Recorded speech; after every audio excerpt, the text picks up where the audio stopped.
बच्चों आप सब जानते हैं कि टिश्यू कल्चर टेक्निक एक ऐसी टेक्निक है जिसके माध्यम से हम प्लांट्स में या बीएससी थर्ड ईयर अपने बायोटेक्नोलॉजी वाला जो पेपर है उसमें टिश्यू कल्चर के बारे में बहुत अच्छे से दिया हुआ है। तो टिश्यू कल्चर टेक्निक क्या है और क्यों इसकी आवश्यकता पड़ी, ये आप सभी को जानना बहुत जरूरी है, क्योंकि ये इस टेक्निक के बारे में बिना प्रैक्टिकल किए तो हम बहुत अच्छे से नहीं समझ सकते। लेकिन जैसे ही कोविड की कंडीशंस नॉर्मल होगी तो हम इसके बारे में हम हमारे अपनी लैब में टिश्यू कल्चर भी करेंगे और वीडियो भी बनाएंगे और देन उसके बाद उसमें कल्चर करके टिश्यू कल्चर टेक्निक के बारे में बहुत अच्छे से हम इसका प्रायोगिक जो पक्ष है उसको भी समझने की कोशिश करेंगे और उसको समझेंगे। तो यहाँ मैं आज आपको कुछ टिश्यू कल्चर टेक्निक के बारे में कुछ इंपॉर्टेंट फीचर्स हैं जो आपको उसके बारे में जानकारी होनी चाहिए कि जैसे कि कल्चर क्या होता है, टिश्यूज क्या होते हैं, उसका कल्चर कैसे, कैलस क्या होता है, ऐसे कुछ पैरामीटर्स होते हैं। तो टिश्यू कल्चर यानी कि टिश्यूज को हम सब जानते हैं ग्रुप ऑफ सेल्स, किसी भी प्लांट के अंदर ले लीजिए और किसी भी मतलब सिस्टम के अंदर ले लीजिए तो वहाँ पर जो सेल्स होते हैं ग्रुप ऑफ सेल्स या कोशिकाओं का ऐसा समूह जो समान कार्य करता हो तो उसे हम और उसका समान रूप से दिखाई भी देता हो, दैट इज द टिश्यू, उसको हम उत्तक कहते हैं। तो उत्तकों का कल्चर करना यानी कि टिश्यू कल्चर करके हम प्लांट्स बना सकते हैं लेबोरेटरीज में। तो इसकी आवश्यकता सबसे पहले तो आवश्यकता ही क्यों पड़ी टिश्यू कल्चर टेक्निक की, क्योंकि क्यों नहीं हम जब हम प्लांट सीड से बना सकते हैं तो फिर टिश्यू कल्चर की क्या जरूरत है। तो बच्चों इसमें कुछ बातें जो ध्यान देने योग्य है कि हम प्लांट्स सीड से बना सकते हैं, लेकिन सीड्स वाले जो प्लांट होते हैं उनमें दो बातें हैं कि कुछ प्लांट्स तो सीड से जनरेट हो जाते हैं और कुछ प्लांट्स में सीड से वो उसकी शोइंग करने से सीड बनते ही उन प्लांट्स में, तो उनका कल्चर उनको ग्रो कैसे करेंगे। तो फिर आप कहेंगे कि टिश्यू कल्चर टेक्निक नहीं थी तो क्या वो नेचर में ग्रो नहीं होते थे? बिल्कुल होते थे, लेकिन उनकी जो कैपेबिलिटी थी या उनकी जो ग्रोथ रेट थी वो बहुत स्लो थी, बहुत धीरे थी और एक हजारों सालों में ऐसी बहुत सारी वेजिटेशन हमारी खत्म हो चुकी है जिनका हमें पता ही नहीं कि वो उनको इसी वजह से वो खत्म हो चुकी है, उनका कोई प्रोसीजर ही नहीं था या कोई प्रोसीजर ही डेवलप नहीं हुआ था नेचर में। तो ऐसे में टिश्यू कल्चर टेक्निक के माध्यम से हम बहुत सारी चीज़ों को हम समझ सकते हैं, जैसे कि जो सीड बेयरिंग प्लांट होते हैं, किसी भी सीड को शोइंग करने से पहले उसका डोरमेंसी पीरियड ब्रेक होना पड़ता है, उसकी डोरमेंसी का एक निश्चित टाइम पीरियड होता है। उसके बाद गेहूं की फसल में गेहूं की बालियों में गेहूं आती है तुरंत शोइंग कर दोगे तो क्या वो जर्मिनेट हो जाएंगे? नहीं होगी। चने की फसल में चना तुरंत पैदा होती और चने के सीड्स बनती है, उसको क्या आप शोइंग कर देंगे, उसकी बुआई कर देंगे तो क्या वो अंकुरित हो जाएगा? नहीं होगा। ज्वार की फसल में, मक्का की फसल में, बाजरे की फसल में, किसी भी फसल में ले लीजिए, किसी भी प्लांट सीड को ले लीजिए आप, उसको अगर आप तुरंत अगर शोइंग करते हैं तो उसकी वो अगर शोइंग हो भी जाएगी तो उसका उतना प्रोडक्शन हमें नहीं मिलेगा जितना हमें मिलना चाहिए नेचुरली। तो ऐसे में प्रत्येक बीज की या प्रत्येक सीड की एक कैपेबिलिटी होती है, उसका एक डोरमेंसी पीरियड होता है और वो एक पर्टिकुलर मौसम में ही वो लगता है, उस समय ही मिलता है हमें। तो ऐसे में फिर हम क्या करें कि हमें तो अभी टमाटर की फसल अभी चाहिए या हमें एक समय था जब टमाटर एक पर्टिकुलर टाइम पे मिलते थे, आज हम देखते हैं बाजार में सब चीज़ें हमें सब समय अवेलेबल होती है because due to tissue culture. Tissue culture के माध्यम से हम किसी भी प्लांट वैरायटी को किसी भी समय ग्रो कर सकते हैं, ये बहुत बड़ा एडवांटेज है। और कम समय में और हमेशा अवेलेबल रखने वाली चीज़ें हम टिश्यू कल्चर के माध्यम से ही कर सकते हैं, न कि सीड बियरिंग प्लांट्स के माध्यम से। तो आज हम यही जानने की कोशिश करेंगे कि टिश्यू कल्चर का इंपॉर्टेंस, तो जो मैंने बताया आपको कि इसमें कम समय में सबसे मेन इंपॉर्टेंस मिली कि कम समय में और लेबोरेटरी में हम प्लांट्स की पौध को तैयार कर सकते हैं, हमें कई फील्ड में जाने की जरूरत नहीं है और प्लांट्स को हम ग्रो कर सकते हैं लेबोरेटरी के अंदर ही, और वहाँ पर भी हम हमारा प्रोडक्शन ले सकते हैं। इवन हम बहुत सारे बायोकेमिकल्स का, बायोमोलिक्यूल्स का प्रोडक्शन भी लेबोरेटरी के अंदर ही टिश्यू कल्चर टेक्निक के माध्यम से ले सकते हैं। और बहुत सारे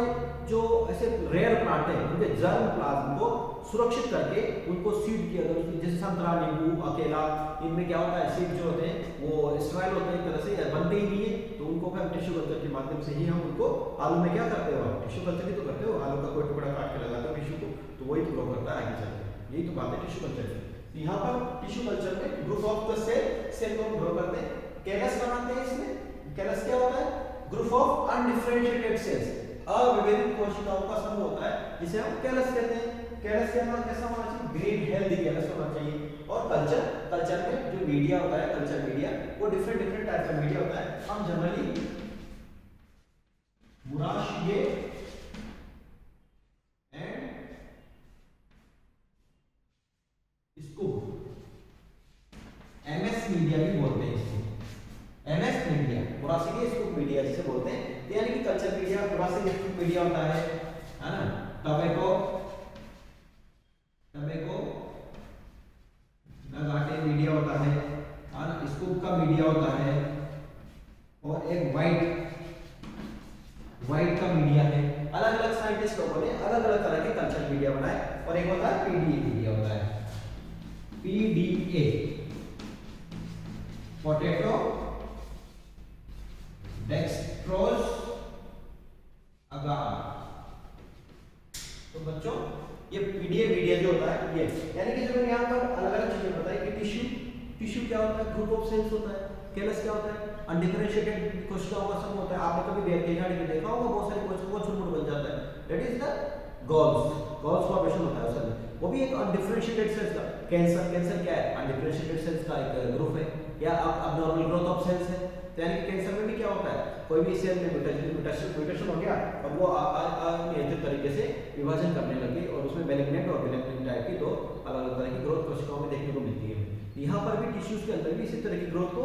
जो होती है उसे हम कैलस कहते हैं, और कैलस कैसा होना चाहिए, हम हमेशा हेल्दी कैलस होता है, ग्रीन कलर का, स्ट्रॉन्ग चमकदार होता है, और उसकी कोशिकाओं से हम नंबर ऑफ सेल्स को बढ़ा सकते हैं। उन सेल्स के आधार पर हम फिर आगे चल के बहुत सारे सिंगल सेल कल्चर करके प्लांट 7 सेल से एक प्लांट बना सकते हैं लेबोरेटरी के अंदर। यहाँ पर ये जो बातें हैं कल्चर मीडिया के बारे में जानने की, और इसमें एक इंपॉर्टेंट फीचर होता है ग्रोथ हार्मोन्स, और सबसे इंपॉर्टेंट होता है लेबोरेटरी। तो आज हम थोड़ा सा टिश्यू कल्चर के बारे में कुछ बेसिक जानकारियां प्राप्त करेंगे, फिर इसको डिटेल में स्टडी। तो इसके लिए एक टिश्यू कल्चर चैप्टर अपने आप में इतना बड़ा चैप्टर है कि इसको कम से कम हमें 4 से 5 वीडियो बनाने पड़ेंगे। इसके लिए 3 या 4 वीडियो तो बनाने ही पड़ेंगे, तब जाके टिश्यू कल्चर टेक्निक को हम पूरा कंप्लीट कवर कर पाएंगे। लेकिन फिर भी इसको एक बेसिक इसकी चीजें समझना बहुत जरूरी है कि टिश्यू कल्चर टेक्निक में हमें टिश्यू, या इसको हम एक्सप्लांट भी कहते हैं, explant,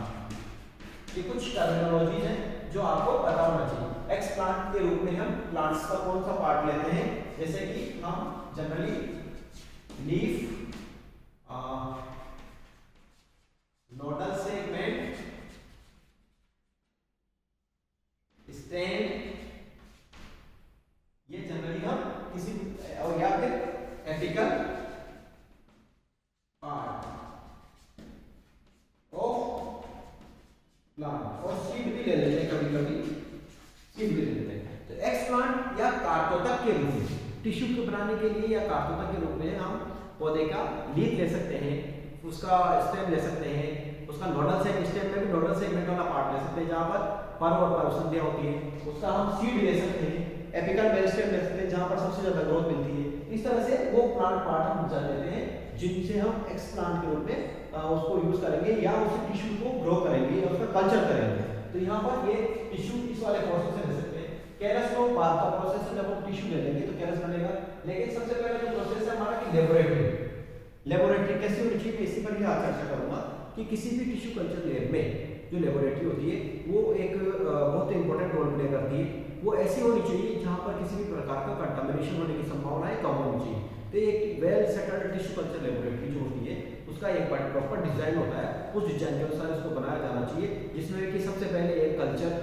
chamber, culture media preparation room होता है, देन उसके बाद फिर अंदर इनोकुलेशन रूम होता है, देन उसके बाद टिश्यू कल्चर रैक्स रखने के लिए कल्चर रूम, कल्चर चैम्बर होना चाहिए। इस तरह से 3 सेगमेंट में उस लैब को बना हुआ होना चाहिए जहां पर कि प्रॉपर एसेप्टिक कंडीशंस को फॉलो करने वाले सारे कंपोनेंट्स की प्रेजेंस होनी चाहिए, सब चीजें वहां पर अवेलेबल होनी चाहिए, और उसमें टेम्परेचर, टिश्यू कल्चर लेबोरेटरी का टेम्परेचर मेंटेन होना चाहिए, एयर कंडीशंस उसमें लगे होनी चाहिए, और उसका 22 डिग्री टेम्परेचर हमेशा मेंटेन होना चाहिए। लाइट की प्रॉपर व्यवस्था होनी चाहिए, एरेक्शन के लिए उसमें डक्टिंग सिस्टम होना चाहिए जिससे कि एयर का फ्लो प्रॉपर बना रहे, और हेज विंडोज होनी चाहिए। इनोकुलेशन चैम्बर में जो भी इक्विपमेंट्स की आवश्यकता होती है, हमें लेमिनार एयर फ्लो चाहिए, ऑटोक्लेव चाहिए, ओवन चाहिए, पीएच मीटर चाहिए, और डिफरेंट टाइप्स के केमिकल्स चाहिए, और वो सब चीजें हमें वहां पर लैब में अवेलेबल होनी चाहिए। तो लेबोरेटरी की इस तरह की कंडीशन होनी चाहिए टिश्यू कल्चर करने के लिए। लेकिन कुछ ग्रोथ हार्मोन्स की भी आवश्यकता होती है, क्योंकि हम लैब में जब प्लांट्स को बना रहे हैं तो उनके लिए कुछ जो रिप्रोडक्टिव हार्मोन्स होते हैं, या उनके ग्रोथ हार्मोन्स होते हैं, या ग्रोथ प्रोमोटर्स होते हैं, ग्रोथ रेगुलेटर्स होते हैं, तो उनके भी वहां पर होना जरूरी है, जिसमें कि ऑक्सीन, जिबरेलिन, साइटोकाइनिन, इथाइलिन, इस तरह के एब्सिसिक एसिड, इस तरह के हार्मोन्स भी वहां पर अवेलेबल होने चाहिए। और कल्चर मीडिया में मैंने आपको बताया कि कल्चर मीडिया जो टिश्यू कल्चर टेक्निक में हम यूज करते हैं, बोरासिके स्कूप मीडिया है, टबैको नॉकेटिव मीडिया है, स्कूप का मीडिया है, स्कूप वाइट का संवर्धन माध्यम है। इस तरह से अलग अलग साइंटिस्ट लोगों ने अलग अलग तरह के कल्चर मीडिया बनाए गए हैं उनके द्वारा, जिनको यूज करके हम टिश्यू कल्चर में हमको अप्लाई कर सकते हैं। लेकिन सबसे जो वेल नोन जो कल्चर मीडिया है that is the MS media, यानी बोरासिके स्कूप मीडिया। ये बोरासिके और स्कूप का जो संवर्धन माध्यम है वो संवर्धन माध्यम सबसे ज्यादा प्रचलन में लिया जाता है, और इस संवर्धन माध्यम को यूज करते हुए आजकल सभी लेबोरेटरीज में टिश्यू कल्चर टेक्निक को अंजाम दिया जाता है। तो यहाँ पर जो सबसे इम्पोर्टेंट है कि और एक और होता है पीडीए मीडिया, जो कि पोटैटो डेक्स्ट्रोज मीडिया। सबसे आसान जो भाषा में कहें तो कल्चर मीडिया जो होता है, पोटैटोज को हम लेते हैं और उसमें अगार मिला लेते हैं, तो उससे पोटैटो डेक्स्ट्रोज अगार मीडिया मिल जाता है। कुछ सुक्रोज मिला लेते हैं, अपन डेक्स्ट्रोज मिला लेते हैं, जो कि उसके न्यूट्रिशन के काम में आता है। तो बच्चों जो हम लेबोरेटरी जनरली सामान्य लेबोरेटरी जो होती है वहाँ पर पीडीए मीडिया ही काम में लिया जाता है, क्योंकि पोटैटो आसानी से अवेलेबल होता है। और अगार के बारे में आप सब जानते हैं, अगार एक प्रकार का पॉलीसेकेराइड होता है, जो कि इससे बनता है जिलेडियम ग्रेसिलेरिया। एक एल्गी होता है जिससे जिलेडियम ग्रेसिलेरिया एक एल्गी है, हमने फर्स्ट ईयर में पढ़ा है, उससे ये अगार मिलता है। और अगार एक प्रकार का पॉलीसेकेराइड होता है जिसका कि न्यूट्रिशनल वैल्यू 0 होता है। दैट इज द पॉलीसेकेराइड को ब्रेक करना बहुत मुश्किल होता है। हम तो डाइसेकेराइड जो होते हैं या मोनोसेकेराइड होते हैं उनको यूज करते हैं, हेक्सोज है, सुक्रोज है, ग्लूकोज है, इनको ही ब्रेक डाउन करने में सेल्स को बहुत प्रॉब्लम आती है, तो फिर पॉलीसेकेराइड्स को ब्रेक डाउन करने में बहुत मुश्किल होती है। इसीलिए किसी भी कल्चर मीडिया में अगर हम अगार को यूज करते हैं और संवर्धन माध्यमों में सभी को मीडिया को सेमी सॉलिडिफाइड करने के लिए हम अगार का ही यूज करते हैं। अगार एक प्रकार का मीडिया को जिलेटिनस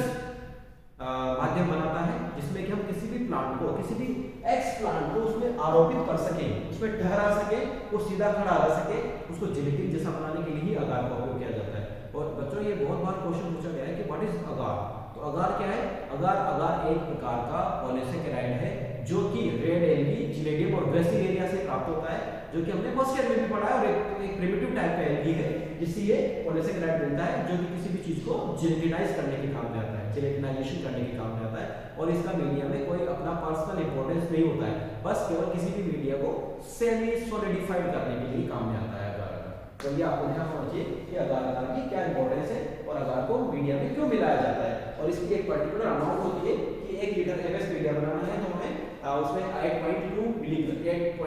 ग्राम अगार हमें मिलाना होता है, जिससे कि वो सॉलिडिफाइड हो जाता है और उसमें हम एक्सप्लांट को अच्छे से इनोकुलेट कर सकते हैं जब इनोकुलेशन का प्रोसेस हम कर रहे होते हैं। तो बच्चों यहाँ पर आपको ध्यान देने वाली बातें हैं टिश्यू कल्चर टेक्निक में, इनको बहुत अच्छे से हम डिटेल में भी पढ़ेंगे, लेकिन सबसे पहले प्राइमरी बुक में आपको पता होना चाहिए कि टिश्यू कल्चर टेक्निक में टिश्यूज का क्या रोल प्ले करते हैं, कैलस का क्या रोल होता है, आप कल्चर मीडिया किस तरह से बनाते हैं, कितने प्रकार के होते हैं, ग्रोथ हार्मोन्स कौन से होते हैं, लेबोरेटरी में क्या क्या कंडीशंस होती है और लेबोरेटरी कंडीशंस को कैसे मेंटेन किया जाता है। किसी भी लेबोरेटरी में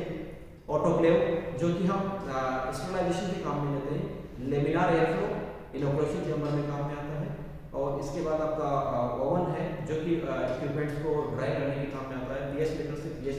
हम पीएच मेंटेन करते हैं किसी भी टिश्यू कल्चर लैब के लिए, पीएच का उसके मीडिया में पीएच का बहुत इंपॉर्टेंट रोल होता है। इस प्रकार से लेबोरेटरी में ग्लास वेयर्स को उनको सबको ड्राई करने के लिए, एसेप्टिक कंडीशन करने के लिए वहाँ पर बहुत सारे केमिकल्स की आवश्यकता हमें लेनी पड़ती है, सेंट्रीफ्यूज की आवश्यकता हमें लेनी होती है। तो इस तरह से हम टिश्यू कल्चर टेक्निक के लिए विभिन्न पैरामीटर्स को फॉलो करते हुए हम टिश्यू कल्चर टेक्निक को इम्प्लीमेंट करते हैं और उसको आगे प्रोसीड करते हैं। तो नेक्स्ट वीडियो में हम जानेंगे कि टिश्यू कल्चर टेक्निक के लिए लेबोरेटरी में से स्टार्ट होकर सबसे पहले तो सिलेक्शन ऑफ एक्सप्लांट का सिलेक्शन कैसे करते हैं ये हम जानेंगे। देन उसके बाद फिर लेबोरेटरी कंडीशंस क्या क्या होनी चाहिए, देन उसके बाद कैसे how to produce callus, then callus how to prepare media, हम मीडिया को कैसे बनाएं, देन उसको फिर कैसे इनोकुलेशन करें, inoculation process, then culture process and hardening और उसका एक्लिमेटाइजेशन। इस तरह के डिफरेंट प्रोसेस से पार करते हुए हम टिश्यू कल्चर टेक्निक को संपूर्ण करेंगे। तो इसके बारे में नेक्स्ट वीडियो में टिश्यू कल्चर टेक्निक के बारे में एक्सप्लेन करेंगे, इसका डिटेल में स्टडी करेंगे। और अभी आप इन सब पैरामीटर्स को स्टडी करते हुए अपनी बुक में भी पढ़िए कि उसमें किस तरह से दे रखा है कि एमएस मीडिया के क्या कॉन्स्टिट्यूएंट्स होते हैं वाइट के मीडिया के क्या कॉन्स्टिट्यूट्स होते हैं, तंबाकू और टमाटो जो समाधान खाते हैं उसके क्या कॉन्स्टिट्यूट्स होते हैं, स्कूप के क्या उसमें क्या क्या पैरामीटर्स हैं, उन सबको आप एक बार कंपैरेटिव स्टडी करिए, जिससे आपको पता चलेगा कि किसी भी मीडिया में कौन कौन से ऑर्गेनिक और इनऑर्गेनिक कंटेंट्स होते हैं जो कि प्लांट की ग्रोथ में हेल्प करते हैं, और ग्रोथ हार्मोन्स कौन कौन से होते हैं जिनकी वजह से प्लांट ग्रोथ करता है। तो हम अब इसके बाद नेक्स्ट वीडियो में इसके बारे में ही एक्स प्लांट का कलेक्शन कैसे करते हैं और उससे कल्चर कैसे करते हैं उसके बारे में स्टडी करेंगे। Thank you.